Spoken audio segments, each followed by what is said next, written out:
sko aftur svona rópandi þessi nauðsyn fyrir okkur að fá svona stjórnmálamenn eins og Javier Milei hérna, argentínska, sem myndi bara ef hann tæki við núna, það að fyrst sem myndi gera bara þessi stofnun, hún út sko líka nú bara miðflokkurinn að fara að hyrða fullt að fylgja sjálfstæðisflokknum bara þetta og fleira, skilur þeir eru bara basically algjörlega búin að drop the ball, finnst mér bara þeir eru algjörlega og enda fylgir hrunið, við sjáum í næstu fyrirsögn held ég að hefur verið með, fyrirsögn nummer 3 sjálfstæðisflokkurinn aldrei mælst með minna fylgi og það er auðvitað stórt áfall fyrir svona sögulega stóran flokk sem hefur verið burðar á íslenskum stjórnmálum frá upphafi lýðveldisins. Hann hefur aldrei mælst með minna fylgi og hann er búinn að vera á hraðri niðurleið. Og hann er sér bara nokkrum prósentum yfir miðflokknum.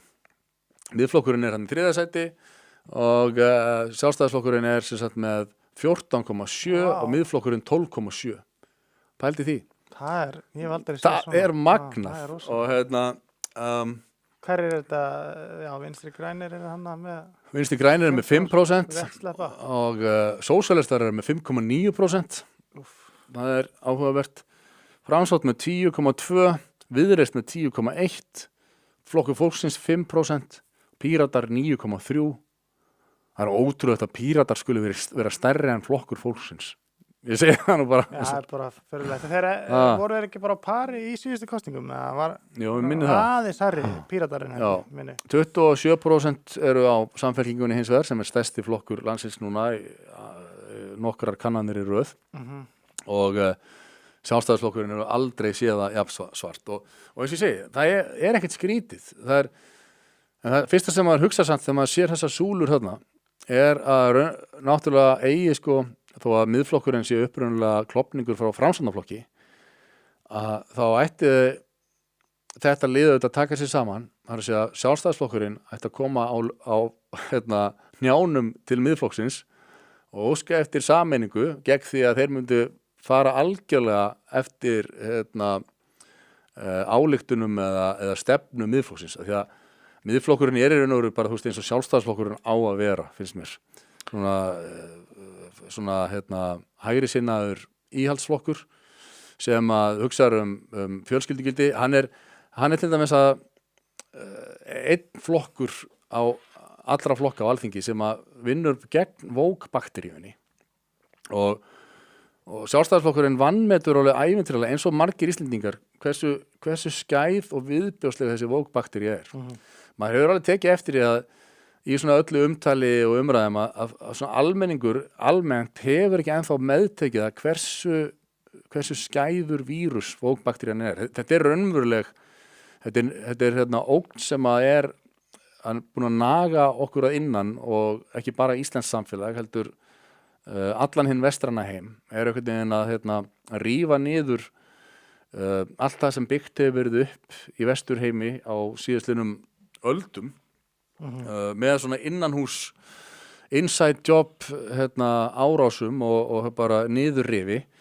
og það er svo mikilvægt að þessi einhver stjórnmálaflokkur sem er bara með þá á stefnuskrásinni sérstaklega bara að vinna gegn vókisma bara aðalatriði og sjálfstæðisflokkurinn á auðvitað að vera þar en hann er að stofna mannréttindastofnun og alls konar rugl sem að hann hefur verið að draga upp úr hattinum í gegnum tíðina það reyndar aðeins að taka sér saman andlitinu í þessari brjálæðislegu útlendingalöggjöf en það er bara ekki trúverðugt svona þangað sem að hann er komið núna það er enginn að kaupa sko að sjálfstæðisflokkurinn sé eitthvað raunverulega að hugsa hag meirihlutans sjálfstæðisflokkurinn hefur dottið alveg inn í það eins og allir aðrir þessir lippaflokkar að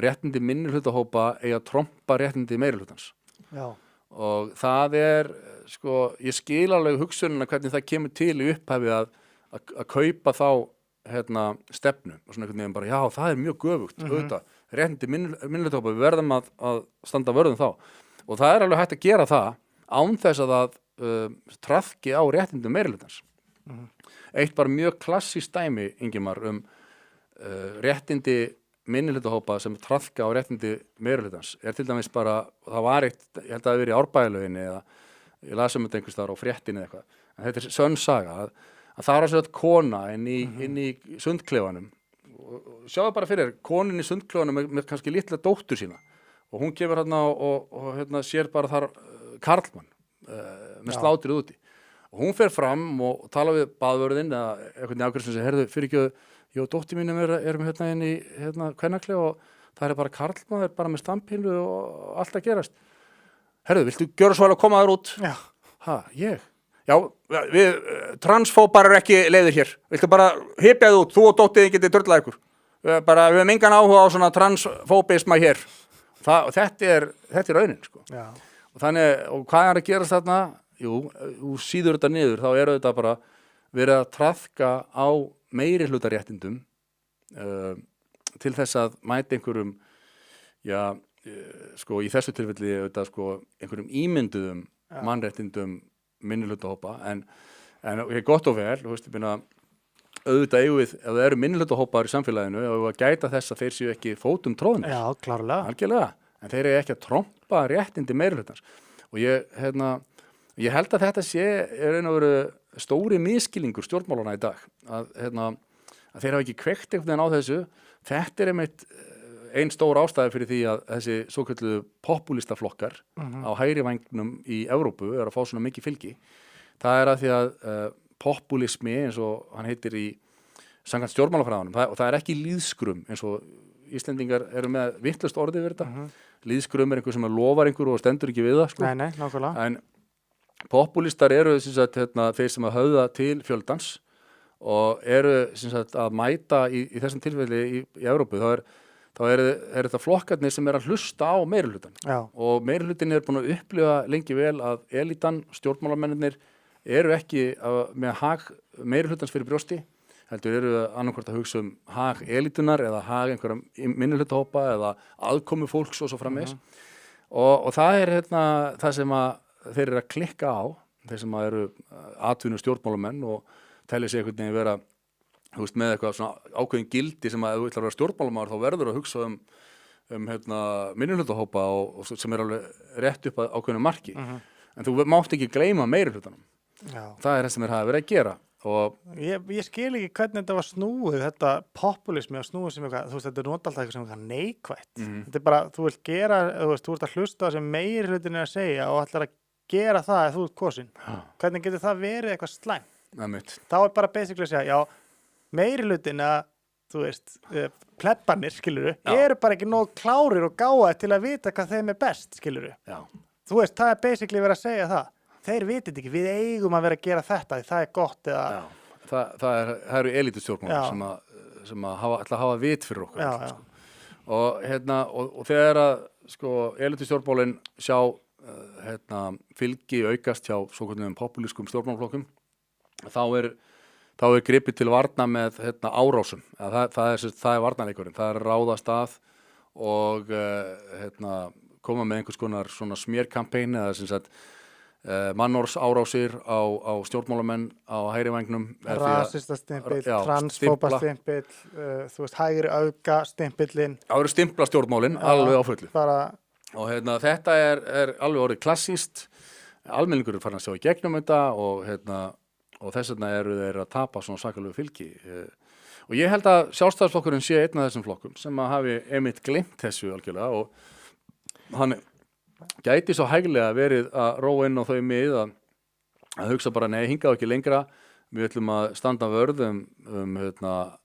hagsmuni Íslands á alþjóðavettvangi, við ætlum ekki að láta alþjóðastofnanir segja okkur fyrir verkum og raun og veru skerða réttindi Íslendinga á kostnað alþjóðasamfélagsins, eða á kostnað Íslendinga til þess að þjóna einhverjum ímynduðum hagsmunum alþjóðasamfélagsins. Sjálfstæðisflokkurinn var einmitt að kynna hann daginn einhver 150 plön aðgerðir í loftslagsmálum og Guðlaugur Þór var að lofa því að það er 40-41% minni losun á Íslandi árið 2030. Það var nákvæmur, 40-41%. Það verður ekki tekið að stóriðum og svolítið, það verður allt tekið að okkur. Já, en hugsa hvað þetta er galið. Það er stúpid. Af hverju við að þurfa að lækka losun 40% á Íslandi? Við erum minnst mengandi þjóð í öllri veröldinni. þetta er allt of stórt lofað sko og allt þess að þjóna hagsmunum einhverja kollega á alþjóða stjórnmálasviðinu og til þess að líta vel út og slá sig á kostnað okkar skattgreiðenda sem að höfum ekki til saka unnin nema að kjósa yfir okkur ömurlega stjórnmálaflokka. En sagt þetta áður en mér finnst Bjarni þurfa að fara sko. Já. Það þurfa að vera bara einhver endurbygging og en sama tíma sé engan annan sem núverandi sjálfstætt til að taka við. Það þarf að koma einhver svona eins og Kristrún kom í Samfylkingunni, einhver svona, ég veist ekki hver hún var bara allt í orðin formaður sko. Veistu hver það er? Það er Snorri Másson. Já, það er kannski máli. Snorri Másson gæti vel leyst það hlutverk að verða hreinlega formaður Sjálfstæðisflokksins á undra skömmum tíma. Ég hugsa að ég myndi brjóta þá eitthvað prinsip sem ég setti mig fyrir löngu að kjósa aldrei Sjálfstæðisflokkin. Þá myndi ég... Já, ég meina, hann er með þetta. Veist, hann veit hvað vókið er slæmt. Já. Hann veit að, að íslensk þjóðmenning er eitthvað sem er vert að varðveita og hann veit að, sem sagt, það er sem sagt, hagur Íslands að nýta auðlindir hér og það er hagur Íslands að vera sjálfstæð og ekki láta alþjóðastofnanir segja sér fyrir verkum. Vernda íslenska tungu. Já, vernda íslenska tungu. Fjölskyldu einingin, hann er alveg mikið þar og hann er bara, ég hef ekki heyrt hann segja neitt sem ég bara gaf á, þetta er eitthvað stúpid eða ránt, sko.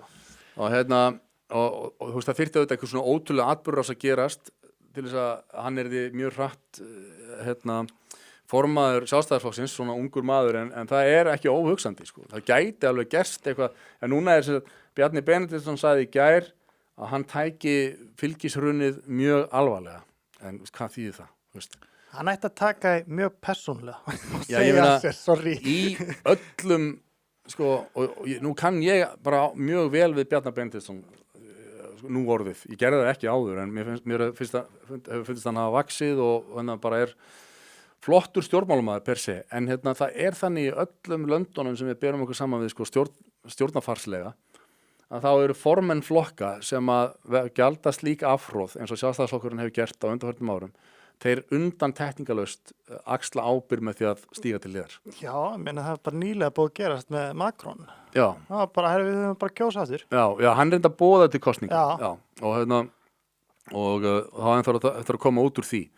En ég er að segja að hann tekur eitthvað ábyrgð, skilur, þú veist, og það virðist vera eins og íslenski stjórnmálamenn þurfi ekki að taka neina ábyrgð á neina. Nei, það verður aldrei verið þannig. Þú veist. En en sko, þegar Bjarni Ben segir að hann lítið þetta mjög alvarlegum augum, þá held ég samt að það þýði ekki að hann sé að hugleiða eða hugsa stöðu sína. En það ætti auðvitað að vera þannig. Já. En það væri sko... Það er 14%, þetta er bara glatað fylgi sko.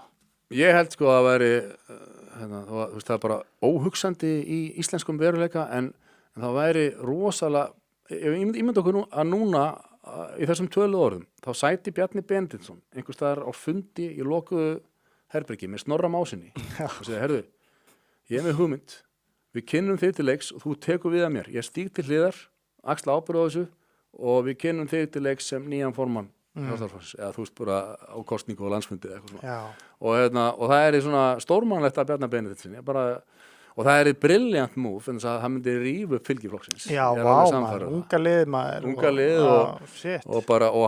og gamla lið. Ég meina, hann er svona drauma tengdasonur allra eldri mæðra og hann er það vel máli farinn að hann heillar eldri kynslóðurnar líka algjörlega upp úr skónum.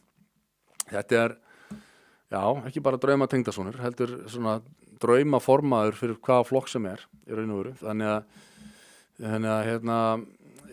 en ég veit bara að íslensk stjórnmál er ekki það þroskuð og þeir eru ekki það klárir stjórnmálmenni sem að hafa verið kjörnir fulltrúar hingað til að þeir átti sig á því að þetta sé besta múið sko, en það er mín skoðun allavega.